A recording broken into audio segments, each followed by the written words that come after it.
get by. It resides between my eyes. Walked through the fire, came out better on the other side.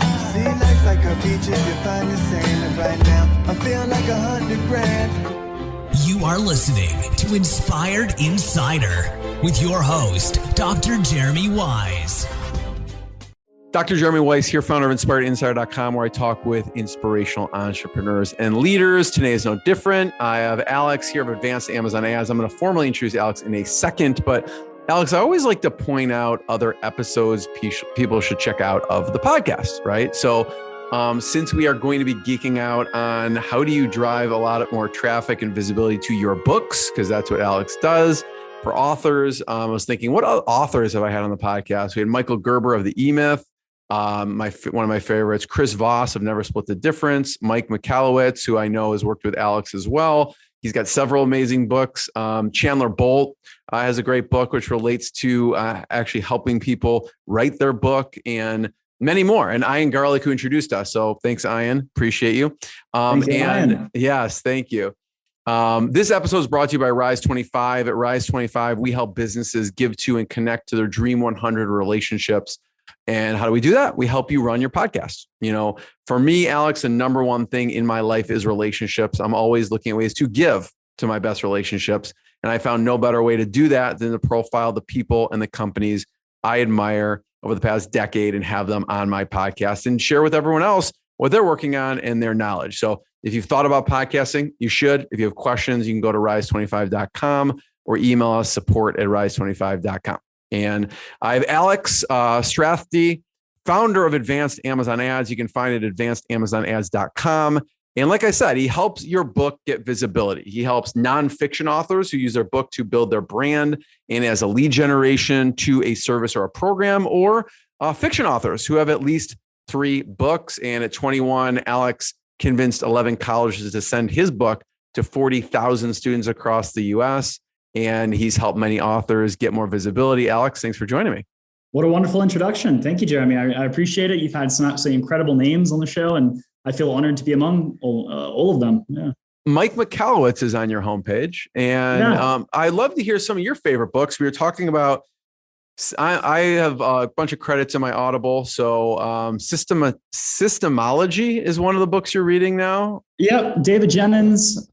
Fantastic so far. An issue I've had is just systematizing. I feel like you create flowcharts, you write down paragraphs of how things should be done, and then it doesn't actually get done that way. So this book, supposedly, I'm not completely finished with it yet, but it's going to walk me through how to do all that. And Michael Gerber, who you had on the show, actually is the one who wrote the foreword for that book. So I'm excited. I think it's already inspiring, but every book I read is always inspiring. And it's always about the few months after when you apply the knowledge that really makes the difference. So I love it. Yeah. And I'd love to hear any others, and we could talk about some of the books you've helped. One of my favorite people and companies actually is Sweet Process. You mentioned systems. So Sweet Process, for anyone out there, I did an interview with Owen McGab, and they are a software to help you use it to create processes for your business. So check that episode out, because we geek out on all things systems and processes. And he's been, doing this for many, many companies with their software.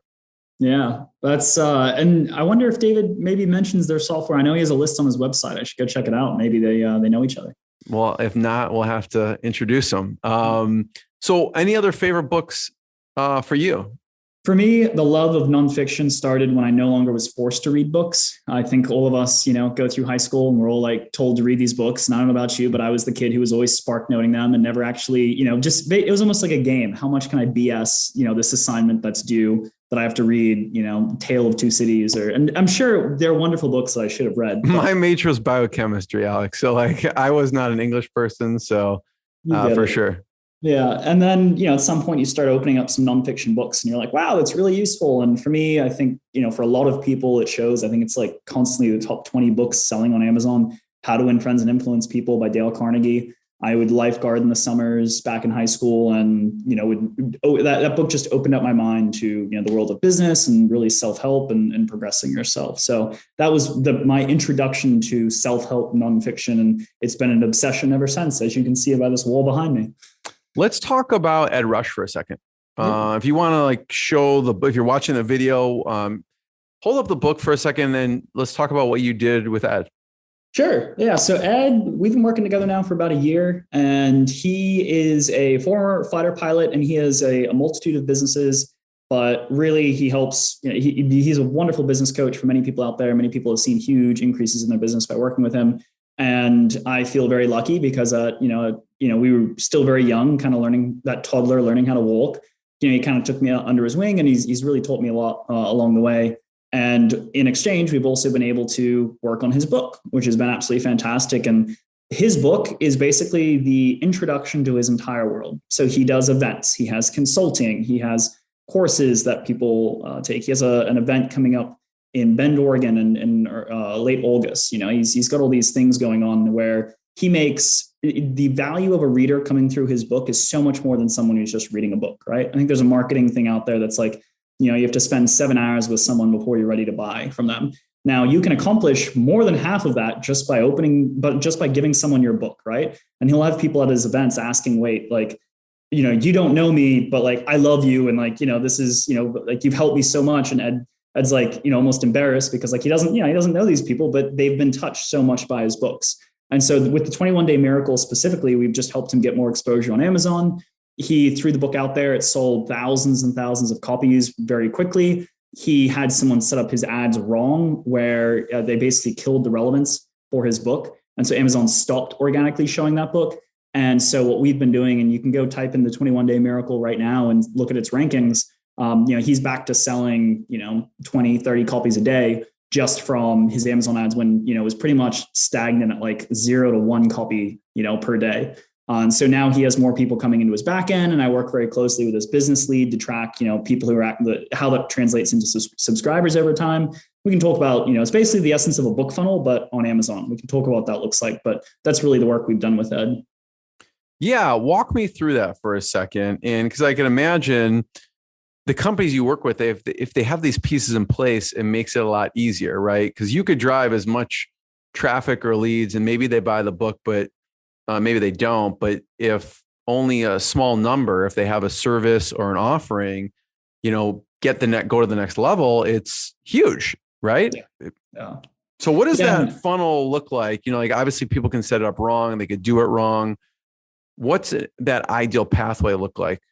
Yeah, and that's a really good question because there are some really key parts to it. And so initially it's writing a good book. I would recommend, there's a book by Rob Fitzpatrick called Write Useful Books. Came out relatively recently, but it's all about writing a book that's recommendable. And he talks about the whole goal of book marketing is to not have to market it anymore. And that's where you have, like The Body Keeps the Score, released in 2016. This past year sold more copies than ever. The Big Leap by Gay Hendricks sells more. He just had his biggest royalty check ever and does no marketing for that book, like next to no marketing for that book. And so you have all these books that are just exploding over time and you wonder, well, why is that? And it's because they're recommendable books. And there's a very specific blueprint on how to do that. And so number one is to write a good book. Now, I know it's easier said than done, but there are, people don't realize it is more calculated than you think it is. Number two is, because that's what just makes everything else worth so much more. Number two is to have your Amazon listing page, done well. So a lot of people will just copy and paste the back of their book into the description page of their book on Amazon. It's the worst thing you can do. That is not a place for a description. That is actually sales copy. You are trying to get your page to convert. And then with the Amazon ads, what you're, essentially you're trying to, one, get someone to view your ad. Next, you're trying to get someone to click on your ad. Now they're viewing your product page. This is why that, the copy there is so important. Now you're trying to convert them into a reader, and then they have the book, right? Where do they go from there? So that first part is really where the sweet spot. We work with authors who are, at that point. And then on the back end, we do consult with authors where, for those of you that are watching at home here, the first page in Ed's book, this free bonus page, converts at about 30%. Meaning every 10 readers that buy Ed's book, 3 of them end up becoming a subscriber. They end up going into the back end, buying other products, services. And so that is where having a reader magnet in your book is very key. And a quick little tip there is always put it at the first thing in your book. Don't make the dedication the first page. Make the first page of your book your free giveaway. Just put it on the cover. No, I'm just pretty kidding. much. And Jeremy, do you know why that is? Because people only read the first 5 pages of books. People don't actually read the books. So that is why, if you aren't making it the first thing, like, hey, come get my so amazing thing. You won't believe it's free, whatever, in the front of the book, and then your conversion rates are going to be much, much higher, and also be willing to play around with it. We work with another author, Mike Capuzzi. He wrote the 100-page book. He recently switched out his reader magnet in his Kindle. That's the great thing about KDP publishing. If you're self-publishing, you can just switch it out really easy. And he's put in a new reader magnet in the front of his book, and his subscribers has like 10x. And so that is definitely an important, the next part is getting someone to convert in your back end. And a lot of people will make the mistake. Like I was on a call with someone. 1 second, Alex. Let me just stop there for a second and break that down, because someone's thinking, shoot, Alex, I should have contacted you before I wrote my book or while I was writing my book. Right. Yeah. I don't have this reader magnet. So you have one solution, which is you can go in, you can update the Kindle version, right? Which is the electronic, but you're like, listen, I get a lot of people buying the physical version. Do you suggest then they just go update it? It depends on how they're doing it, right? If it's, I don't know if it's even Create Space anymore or what it is, but what do you recommend for someone who's listening? Like, I have a book, and if you don't, maybe you should contact Alex before, because there's key elements you should include. If you have Chandler one already, Bolt also, his podcast is like one of my favorite. Whose things. Is it? Who's? Chandler Bolt. Chandler Bolt. Yeah, of course. Self-Publishing School podcast. Whether or not you buy anything from Chandler, his podcast, like I've learned about book marketing from Chandler's podcast. Like it is that simple. It is everything in there about funnel. And to actually answer your question, for the paperback hardcover, it's not too late for you if you're self-published. You can actually update those as well. On the KDP side, it's not a problem. If you are traditionally published, you'll probably just need to get, submit your edit in with the next print run or something, right? Just do an insert or something. Yeah. Throw an insert in there that's neon yellow so they don't pass it up, and that's your free bonus. Exactly. But yeah, check out the episode with Chandler Bolt. We talked about his book, which actually is very detailed. People should check it out. And he kind of broke down some of those elements in there, and probably on the podcast too. So you write a good book, and you want to make sure you have the elements of like not just writing a good book, but having the marketing elements. So anything else in the structure of the book, like you mentioned the reader magnet, are there anything else you want to make sure that people, if they are writing a book now, they should make sure to include? Another key part to that is going to be the social proof, right? And so this is what helps the book sell well over time. An author who just did that really, really well is Alex Hormozi with $100 million offers. Also a fantastic book. It's helped me a lot in our business. It has, that book was released less than a year ago. It was released July of last year. Already has close to, if not over 5,000 reviews. And you ask, how does a book get that many reviews that fast? He has a 3-page, a lot of authors won't even ask for a review. And when you don't ask for a review, no one's going to leave you a review on Amazon, right? So the next step is you need to ask for a review. And there's selfless ways to do that. If you found this helpful, you can help other people find this information as well by leaving a review. That's like a 1-line sentence that's very common. And just having that sentence will, 10x your reviews compared to not having that sentence, right? Next step is going to be this, which I had never seen done before, and why it blew my mind. And for those of you that actually want to see the 3-page chapter, I send it out in my newsletter a lot. And for those of you that want to get on we have a 3-2-1 book marketing newsletter you can get just by going to our website and sign up for our free course for Amazon ads. You'll get added to our subscriber list. But this 3-page chapter is essentially just breaks down what is goodwill, why is it so important for entrepreneurs, and then says, want to get a leg up on getting that goodwill? Go leave a review right now. It's going to help. Like he essentially just breaks down so elegantly these, the reason why reviews are so helpful for other people, and how, he says, like, if you're someone who's reading this book, you're someone who really cares about people. You're someone who really, really wants to see other people succeed. And so prove to me that you are that person. Go leave a review, because you never know, that next mom entrepreneur that's going to become successful because you left a review and they found the book. And what a sell, right? It was just the best sell I've ever seen in a book. And so the social proof is so important. And that's also going to help you get booked, right? Like if some CEO or, some event booker or whatever sees your book, they see all those reviews, your speaker fee is going to be a lot higher if you have that social proof. So the other, that's the third component of social proof. But when it comes to the actual, funnel of someone, entering in, going through, make sure that front part is taken care of. Make sure you have your cover of your book, the subtitle and title both need to be big enough so that they can be viewed in a thumbnail, right? When people see books on Amazon, they're seeing it I forget what the exact pixel size is, but they're seeing it on a very small. So you need to make sure your subtitle's readable, or else, you're shooting yourself in the leg. And so having the product good on Amazon is one important part. And the next part is actually making sure your book's going to drive people into the back end. So those are really the two main components. Then later on top of that is that social proof we just talked about. Got it. Yeah. So those are the components of the book, not just writing a good book, but also having those elements that go to the next step. And then making sure you have the Amazon listing page, really good copywriting, and compelling copy there, talking about the benefits. And then the next is the conversion, the ad piece, right? So now you're putting fuel on it. How does that piece work? Yeah. So Amazon ads are simpler yet far more complex. They are essentially, you don't have the copy and the images, the rich stuff that comes along with Facebook ads. There's none of that. It's simply, with Amazon, it's all about algorithms. And so what you're really trying to do is get your book. It's a very simple ad. All you can do is customize it with 150 characters of text. Some authors don't even use that 150 characters of text, and we can talk about why.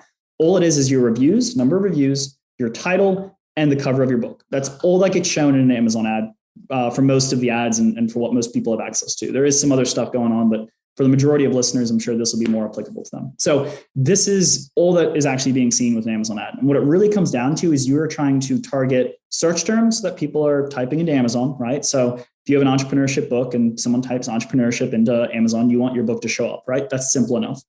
The second thing you're actually trying to do is to get Amazon to recommend your book themselves. And the way you do that is because it's different from Facebook, right? People are on Amazon with their wallets out. They're there to buy something. And so Amazon is able to make suggestions as opposed to a Facebook ad, which makes us, you're on there to look at photos of your grandkids and it makes a suggestion to buy a new lawnmower. Like, that's interruption marketing, right? Like, that doesn't make sense. But Amazon actually gets to be your friend when you're on there looking around, when you're actually buying things. And so they recommend other books. Oftentimes we click on those books. We end up buying those books. And so the other thing you're doing with Amazon ads, besides targeting searches, is actually targeting specific products on Amazon that you want Amazon to see, hey, readers of the E-Myth also read Systemology.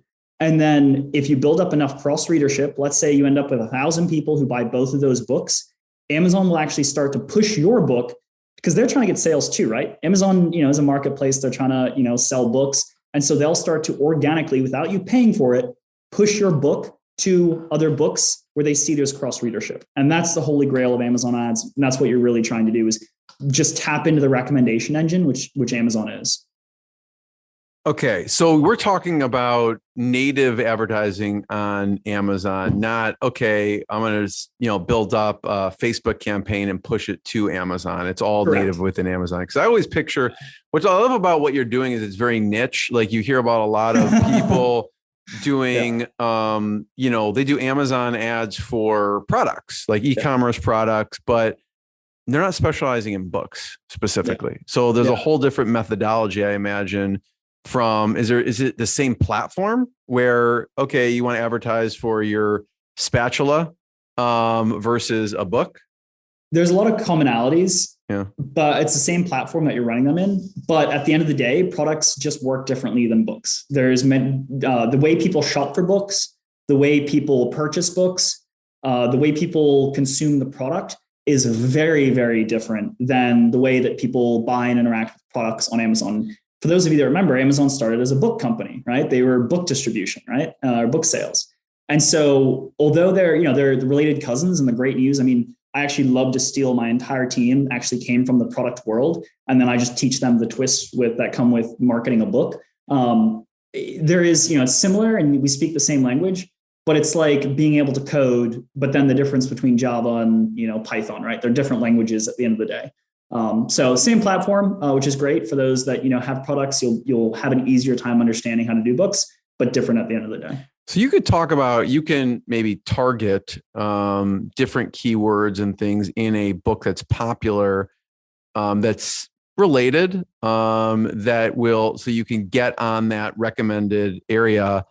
I'm curious, does it apply to products as well? Does it cross sell to books? Like, if you have a book on parenting or an infant, if someone's going to buy a baby bottle, will the book show up, or is that it doesn't really work like that?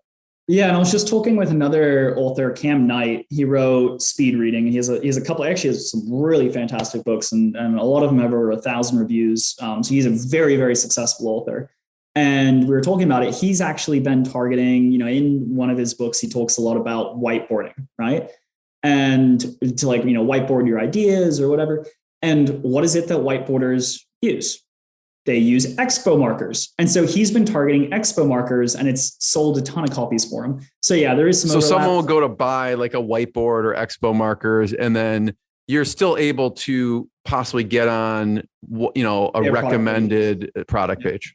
Now, Amazon, the back end, you have to be somewhat relevant. Amazon has to see some relevance there.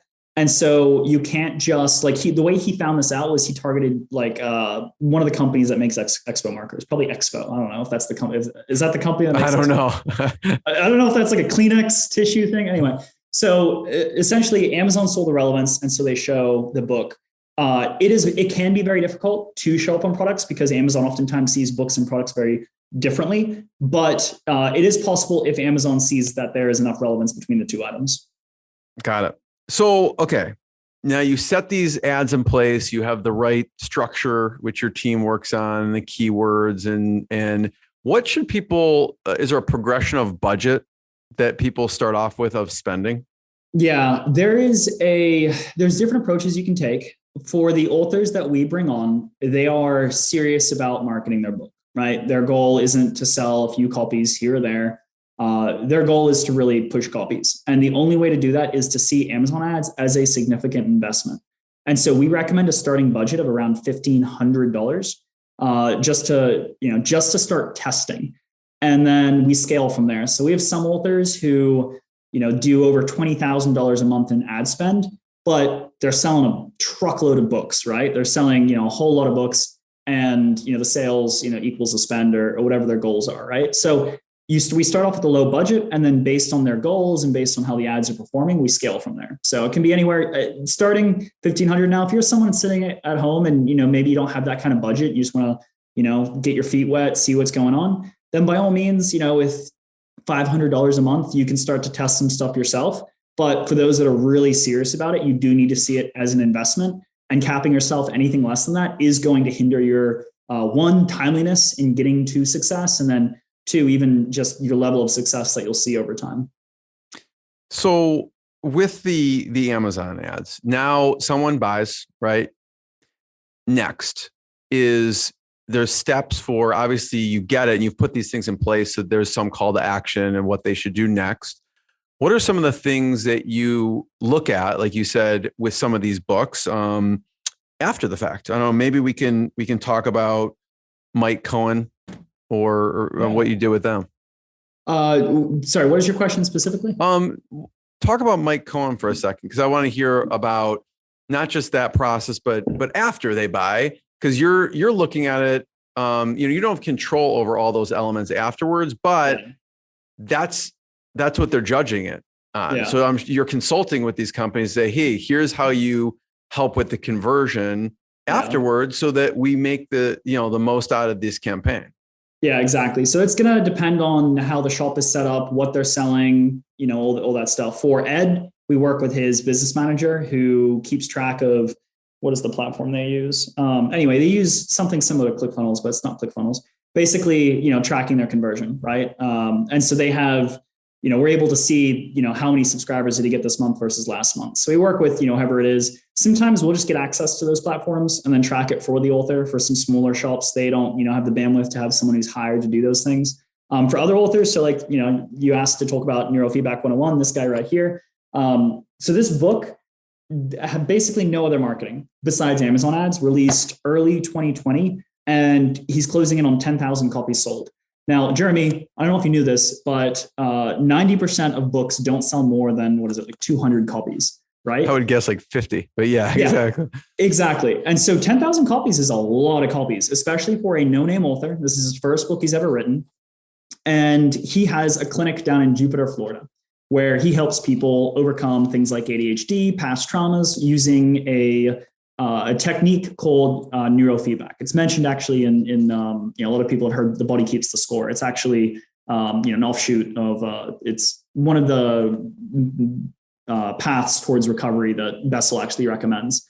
And so he'll have people walk into his practice in Florida who have driven 2-3 hours to get to him because they've said, "Oh, I read your book."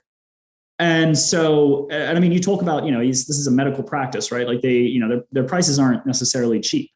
And so you talk about, people driving hours just to go see, someone who's really good at this thing. It's worked really well for him, right? So there, it's a little bit more anecdotal because he doesn't have a funnel, right? He's not, he doesn't come from marketing. It's one piece of it. I mean, a lot of times people need like you said, 7 to 9 different touch points. So maybe they check out the website, maybe they get the book, then they call, they do some research, but it's one piece that lends itself to authority and credibility as well. Exactly. Yeah. Couldn't have said it better myself. Alan Dibb. Yeah. So results still pending. We actually just got started on his book, but the reason I wanted to bring it up is because it represents, and I've got the book right here. Also a fantastic book. I actually found the one-page marketing plan. One-page marketing plan. I read the book. It completely simplified how we do marketing. And then I was like, wait a second, I would love to work with this author. And I saw he was running ads. And I see this a lot. I'll see authors who have set up their ads a while ago, or they had their friends set up their ads for them and then don't touch them. And what happens is the first few months, Amazon, wants you to do well. They give you kind of this great grace period, right? And so your campaigns will look good if you set up some auto campaigns. And then over time, those become money sucks. Amazon will start to show you for everything. Your ROI will go way down and you'll just spend a fortune. And then over time, your sales will actually start to decrease and while your spend continues to increase. And so a lot of authors don't realize this. They just set up their campaigns and they're like, oh, this is as good as it's going to be. And that's just not the case. You need to be mining those auto campaigns, separating things out that are working into their own campaigns. You need to be negatively targeting to make sure you're not targeting, things that Amazon thinks you're relevant for, but aren't actually really that relevant for. And so what we're doing with this author, who, last time he even went into really his ads console was 2 years ago, he handed us his ads console and was like, here's my ads. We took a look at it and, he's not targeting any of the, the latest books that have come out in marketing, right? Immediately, that's, something you can do. He hasn't been trimming any of his auto campaigns. He hasn't been removing targets that are just spending money. And so we get into a book like that and, it's just a matter of cleaning up because the book, if you look it up, it's top 5,000 all of Amazon, which, Jeremy, you and I know that's significant, right? Anything that's selling under 100,000 copies is selling a few copies a day, at least. And so he's 10,000. You can only imagine, how many copies he's selling. I think his paperback's actually down to 5,000. So that's kind of the work we're doing with one-page marketing plan. Alan did. Basically, for any of you that are listening out there and you're like, well, I set up some auto campaigns, please look at them because I'm afraid for all of you out there who are spending a fortune on your ads because you think it's just to set it and forget it. It's definitely not. Alex, what I'm going to do is, and we didn't plan this ahead of time, I'm going to share my screen and we'll look at Amazon and maybe do a breakdown of some stuff, some books, what they're doing well, what they're not doing. I don't know what's going to show from my Amazon account, so we'll see. This keg top is not for beer, but it's actually for sparkling water that I make. So where should we go? Let's take a look at the business book section. Where should we go to take a look at some of what people are doing well, what they're maybe not doing well? Yeah, and my apologies. We happen to live here in San Diego, and there's a lot of military presence in San Diego. So if you hear helicopters flying over, there's I think one going over right now. So my apologies for that in advance. But yeah, let's just go ahead and let's do what most of us type in. Let's type in business books into the books section there.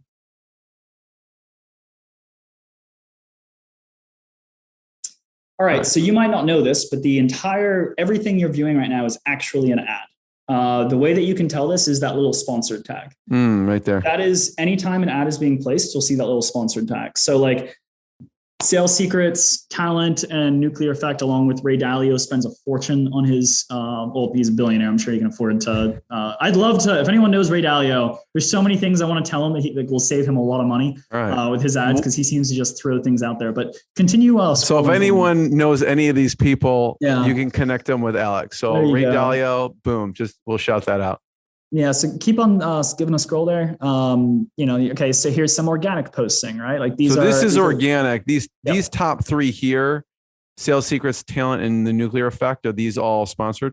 Those are all paid, and even that top place. So even the very, very top, and right here, Ray Dalio's books. Those are called brand. It's brand placement, and so those actually have the it's more of a long term. If you are really trying to reach the masses, which Ray Dalio is, then it can make sense for you. But at the end of the day, those are going to be some of your lowest converting places. And you can also only utilize that space if you have 3 books. This ad will probably end up getting shut down, the one that you're seeing at the top, because it's only got 2 titles. And Amazon, well, unless he's probably just spending such a fortune that Amazon's like, we'll let him do whatever he wants. But that's actually, you're not even allowed to use one of those spots with just 2 books, what we're seeing right there.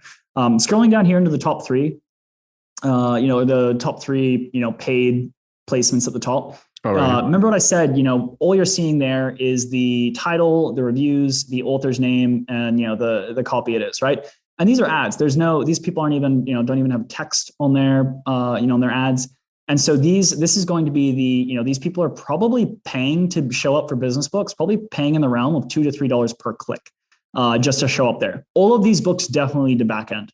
None of these books are trying to make money on the book themselves, because there's no way someone can be at the top of business books and, be able to sustain that. And don't be surprised if you go and type in business books on Amazon right now and you get 3 different books. It is a real-time auction that Amazon runs anytime someone performs a search on anything. And so essentially anyone who's eligible to be displayed for a certain thing will be thrown, their name will be thrown in the hat.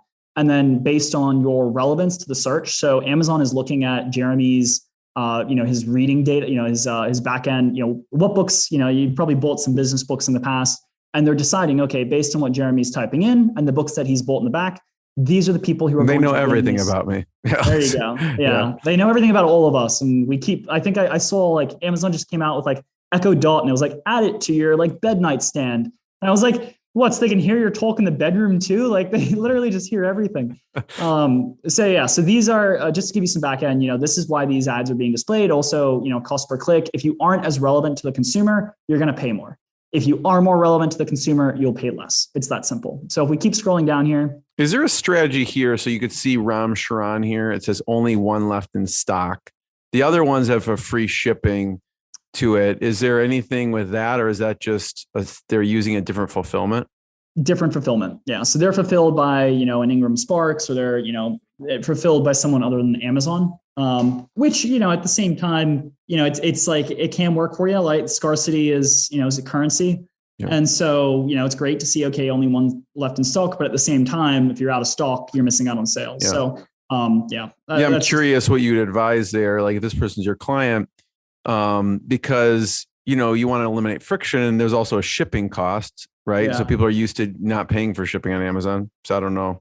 This goes back to the whole question, and we could do a whole episode about this, of traditional versus self-published, right? Because, there are pros and cons to each. I've talked with many authors about why they do certain things. There's a lot of authors who still go traditionally published, but increasingly you have the, like Ed, if he wanted to change something in his book tomorrow, he could have it done in literally minutes, right? So it just depends on, where you are. There's also people who go self-published to get a publishing deal. Your advance, if you have a self-published book that sells well, could be the difference between a $20,000 advance and a $100,000 advance. But, that's a whole different topic for a whole nother day, I would say.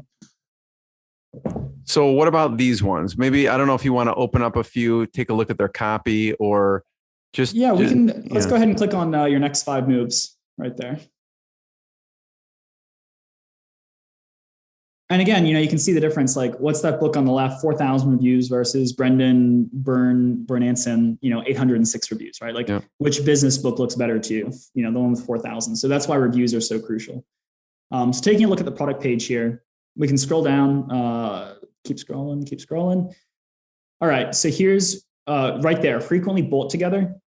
That is the recommendation I was telling you about. And there's actually the book that I recommended at the beginning, How to Win Friends and Influence People. Enough people have bought the next 5 moves where Amazon, that have also bought How to Win Friends and Influence People, that Amazon is actually recommending this book. No one's paying for that placement, right? Like, that is incredible, right? Like, Amazon is recommending this person's book and they aren't paying for it. This is what you're trying to do with your Amazon ads. You are trying to associate your book with other books. That's how you really, really move copies on Amazon. Yeah. So if Patrick Bet David comes to you, Alex, he's like, Alex, I want to turn on the heat. Would you recommend, because he's already organically ranking, I don't know, is there a way to tell if he is running ads through this or not? Amazon ads. But if he's not, would you recommend looking at these 2 and really targeting those keywords so it drives up even more? Yeah. And I would also look at leveling up. So one of the strategies we'll use with our authors is, we'll take someone who, like, you're not going to rank, if you launch a book tomorrow, you're not going to rank on Rich Dad Poor Dad anytime soon, right? Because that book has been out for so long. It has so much cross readership with other books that, like, if you try, maybe 100 people who have bought Rich Dad Poor Dad buy your book. That's great, but you're competing against other books that have cross readership of hundreds of thousands, right? And so what your goal is to level up now, right? So, okay, you start off with what is the low hanging fruit? Let me find a couple of books that are ranked around 100,000. Let me get on those product pages. And then once you start organically getting traffic from those product pages, then you're like, okay, I've got copies moving. Let me now target some higher, some books that are a little bit more competitive. And so rank up, right? So start off, if you're just launching your book, you don't have an author name, start off with, books that are 100,000 and then go up from there. And that can help you, rank even higher, right? So now maybe he'd look at, ranking for other business books like Rich Dad Poor Dad, although I'm pretty sure How to Win Friends and Influence. Actually, no, Rich Dad Poor Dad is ranked higher. So I bet if we went to Rich Dad Poor Dad, I bet we'd actually see your next 5 moves on the recommendation engine. But if we continue to scroll down here, these are all ads. So products related to this item. There's a carousel page, 1 to 498. These are all people placing ads. You can actually see some of them have the 150 characters of text, right? So like Brendan Bernison, he's got his 150 characters of text there. Yeah. So these are ads that people are actually running. Page 1 is going to be a whole lot more expensive than page 263, right? So that's something to keep in mind. And then also how relevant you are also determines, how much you rank at the beginning as well. If you continue scrolling down here, here we go. I knew Rich Dad Poor Dad is like everywhere on Amazon. You can't escape it. 82,000. Wow. Yeah. Explore similar books. This is where, again, organic. So it switches back and forth is like, kind of similar placement. One you have to pay for, one you don't, right? The whole goal is to get to a point where you don't have to pay for your book marketing anymore because you're organically, you should always still pay for, certain placements, but these page 1 to 5 here, all these books are being recommended organically. They're not paying for any of these placements. And then keep scrolling down. Keep scrolling. There's like more. There's so many carousels all over the place. We keep scrolling. And also for those of you that have heard me talk about rank, if we stop right there, we can see that the best sellers rank for this book is 1,800. That is what I'm talking about. Anything that is under 100,000 is selling a few copies a day. That's how you can figure out the rank of a book. And then if we keep scrolling here, let me know if I'm getting too much into the weeds. This is great. Keep going. Keep scrolling down. Keep scrolling. All right. So here we go. More. My placement. God, Amazon will maximize everything. It's crazy. They really do. It's absolutely incredible. So as you can see, we could go on for, but essentially when you target 2 things. We're going till we hit searches. The bottom of the page, Alex. I don't care. You have to skip your next meeting. No, just keep going. There's going to be like 2 or 3 more, right? So these are also paid placements. These are paid placements as well. Oh lower, basically the front and further to the left you are, or the more to the top and left of the page you are, the more you're going to pay for that placement, right? So it comes down to that. So these people right here, are these people potential clients for you then? Like we have Gino Wickman. I've had Gino Wickman on the podcast before. Get a Grip. So they are doing some kind of form of paid marketing for their books here.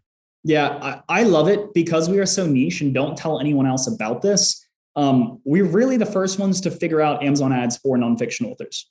And so, there's a lot of people who come approach it from the product side, and some of them do see success, but they're not focused on books. They don't understand the value of the books. They don't understand the metrics that an author actually cares about. That's the biggest differentiator is actually, there's a lot of difference in the style of campaigns that you run, but also just understanding the value to, the author. Like, what is it the author is actually trying to accomplish with this? I would probably say that every single one of these books we're seeing right here have a backend or some other way. And so you can actually sell yourself short if you're working with someone who doesn't understand what you're actually trying to accomplish with your book.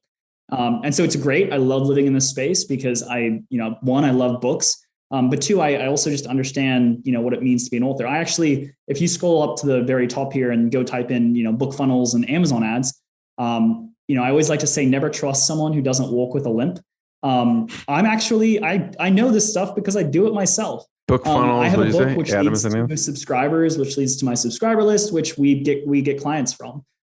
So if you scroll down here, there we go. We're the first organic ranking for that. And then, we're up to 111 reviews, and we even, there's many different strategies you can use. We actually use a free. So we have the book listed as free, and that's just because it maximizes the amount of copies and that actually maximizes the amount of subscribers coming in. Now, depending on what you're selling, like if you're selling $1,000, consulting programs, I think it's better to have some skin in the game. I think someone paying 99 cents for your book or $1.99 is important. So it's also just a matter of playing around, testing different things. So totally. So, wow, this is wild. As far as how much they maximize. Yeah, I mean, so we have this, and it looks like Brandon has 2 books here that he's advertising. He's got Sales Secrets and the 7-Figure Social Selling. Yeah. So he's really kind of taking up some real estate, it looks like. He understands the value of these ads, that's for sure.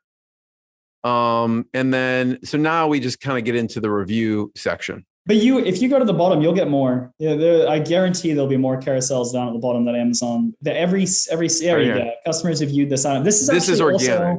This is organic. And then scroll down again. I bet there'll be some more paid. So then they'll show you some products. So yeah, these are some more. So you can just see how much organic. If you start. Okay, I guess there's no more paid for this one, but every time you search and every time you look at different books, you'll see different. You'll see different types of carousels that Amazon tries to throw at you. Amazing.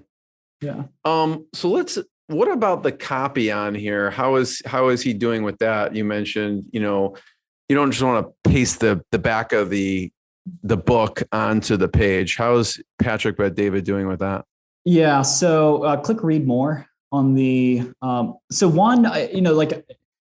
he's taking an approach of validation first. If you look at the sales copy for click back to my book over there, Book Funnels and Amazon Ads, you'll see the sales copy. The goal of it is actually to attract from the first second, right? So if you click on that book page over there that's loaded, you'll see here, your book was meant to help build your brand. Why can't you find the readers, right? Immediately addresses the pain point, mentions a few things.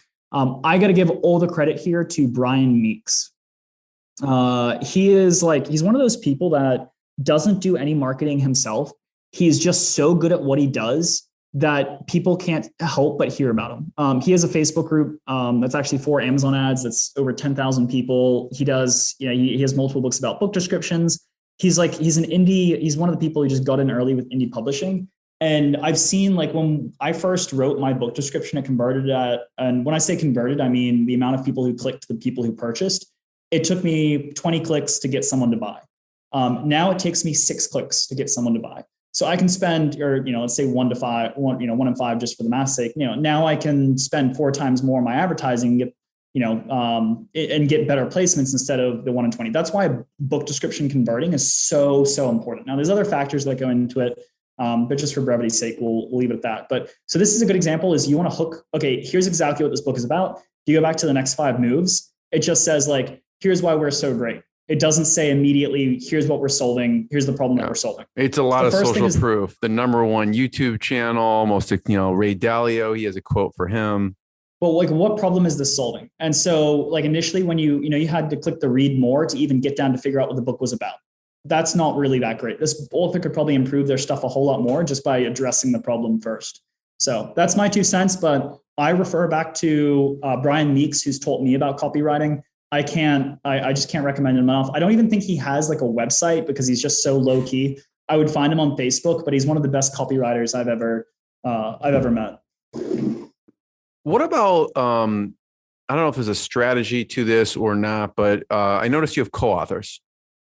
Yeah, that's just to give my team some cred. Okay. These are part very of your much team. We succeed and fail as a team. And so it's a matter of them being able to, if they ever, move on to other organizations. Well, actually, Gabby's already moved on. She's now working for Microsoft, but she's now able to put on her resume, best-selling author. And they've helped us develop our strategy in Amazon Ads. So I'm very much we win together, we fail together kind of guy. And so that's why they're my co-authors. How should someone approach the forward, right? It looks like you have Carrie Oberrunner here. Yep. Why Carrie? And, what should people think about the forward?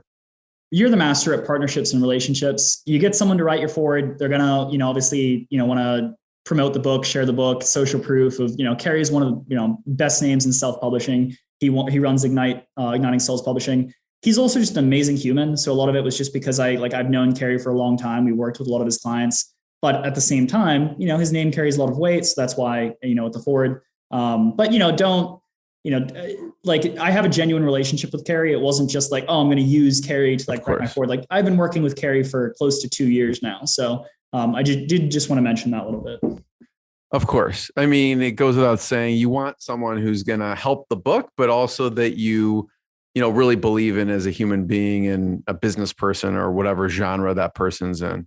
Exactly. Yeah. Because you're associating your brand with theirs, right? So, Alex, first of all, thank you. I want to point people towards your website. They can check out more, learn more, advancedamazonads.com. And like we mentioned, a perfect fit for you is someone who is a nonfiction writer, but has like an actual back end to it, because hopefully by this point you realize you're not going to get rich off a book, especially if it's you're making like $3. Unless the body keeps the score. Right. I mean, it's very, very rare, right? I mean, there's people that do make a living off selling books, but for the rest of us normal human beings, that's less likely. So having a back end service, product, course, something that actually will lead to a larger lifetime value of a client.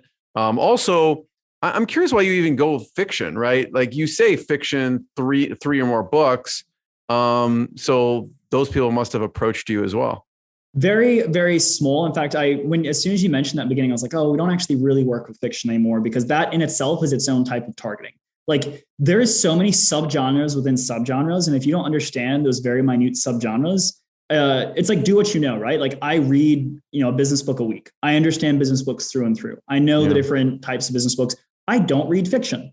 So, and my team doesn't read fiction. And so are we the best to do fiction books? We're not as good as someone who actually understands your specific like lit RPG genre. I have no idea what that is. And there's a lot of authors who fall under that category. Like you need to understand the books in your category and go from there. So the reason why 3 books or more is because the only way fiction authors actually make money, and this is just for any of you who might be listening and fall into that category, is by your read through rate. So, you won't make money on book 1, 2, or 3, but you'll make money on book 4 through 10.